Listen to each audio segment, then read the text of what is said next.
Okay, let's jump right into this explainer. Today, we're tackling what is literally the most common, yet somehow the least talked about eating disorder out there. We're unpacking what's known as OSFED. That stands for Others Specified Feeding or Eating Disorder. We're going to intensely focus on defining its core symptoms, and more importantly, we'll dive into the clinical data to show exactly why this is an absolutely valid, critical medical diagnosis that demands immediate recognition. So here is our roadmap for today.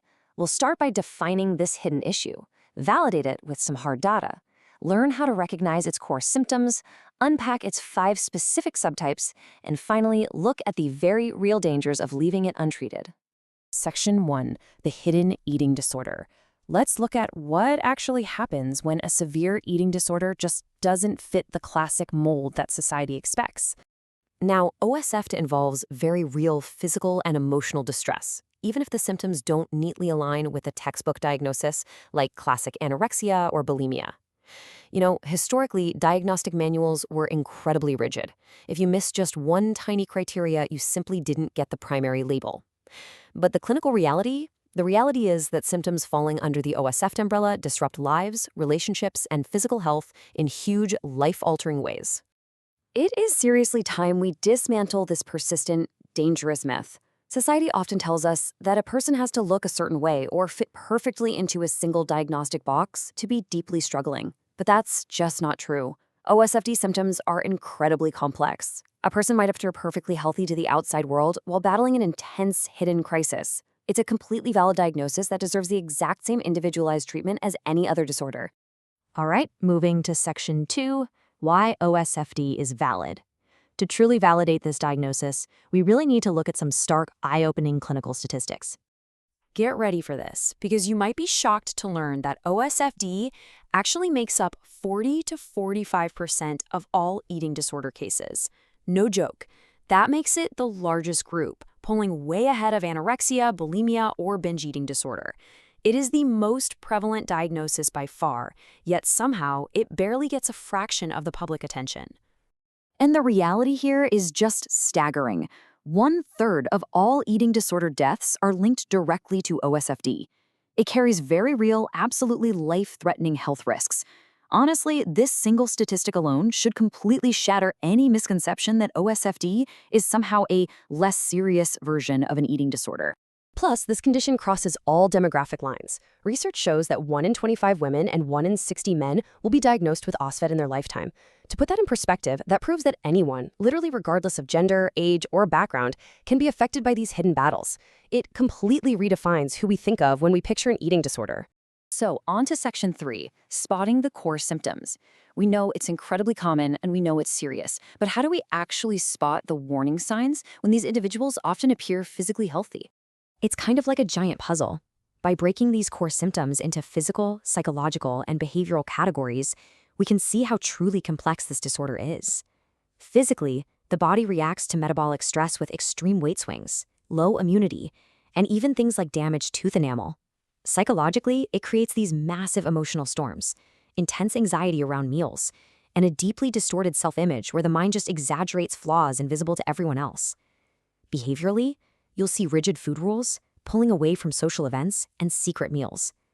Recognizing how these core symptoms intersect is absolutely key to identifying OSFD early on. Which brings us to Section 4, the 5 faces of OSFD. Because OSFD is such a broad category, the clinical guidelines actually outline 5 specific example subtypes, and these 5 distinct faces show us just how widely the symptoms can range. From low-frequency bulimia and binge eating, where harmful cycles happen less than once a week but still totally erode a person's health, to highly specific behaviors. A lot of folks might even experience an overlap between them, but let's highlight a few of the most critical ones. Take atypical anorexia, for example. This perfectly highlights our earlier point about stereotypes. It carries the exact same restrictive behaviors, intense fear, and severe medical risks, like low heart rate and low bone density, as classic anorexia. It firmly dispels the myth that you have to be drastically underweight to be in real danger. The word atypical here only refers to the weight on the scale, not the severity of the illness. Then there's purging disorder. This shows us that dangerous compensatory behaviors can happen entirely outside of typical binge cycles. driven by this intense fear of weight gain. People might misuse laxatives or induce vomiting after totally normal eating. This triggers the exact same dangerous electrolyte imbalances seen in bulimia, but it stays completely under the radar. And wow, we definitely can't ignore night eating syndrome. This is a deeply distressing pattern where someone frequently eats late in the evening or wakes up in the middle of the night to eat, consuming over a quarter of their daily intake during those hours. It severely disrupts sleep, and it's closely linked to low mood and intense daytime fatigue. It's a prime example of a core symptom pattern that requires a very specialized treatment approach. Finally, Section 5. The dangers of silence. Because OSFED can be hidden so well, the danger of just staying quiet is immense. It's a heavy question, right? But we have to ask it. What happens if OSFED just goes untreated? What is the actual cost of ignoring these core symptoms simply because they don't look like a textbook case? Well, according to the clinical sources, it's a terrifying domino effect. Without help, the body systematically breaks down. Step 1 is silent nutritional deficiencies, low iron, calcium, leading straight to bone loss. Step 2 brings physical and metabolic deterioration. Your metabolism slows down, blood pressure drops. In Step 3, we see severe organ complications, from heart arrhythmias to irreversible damage.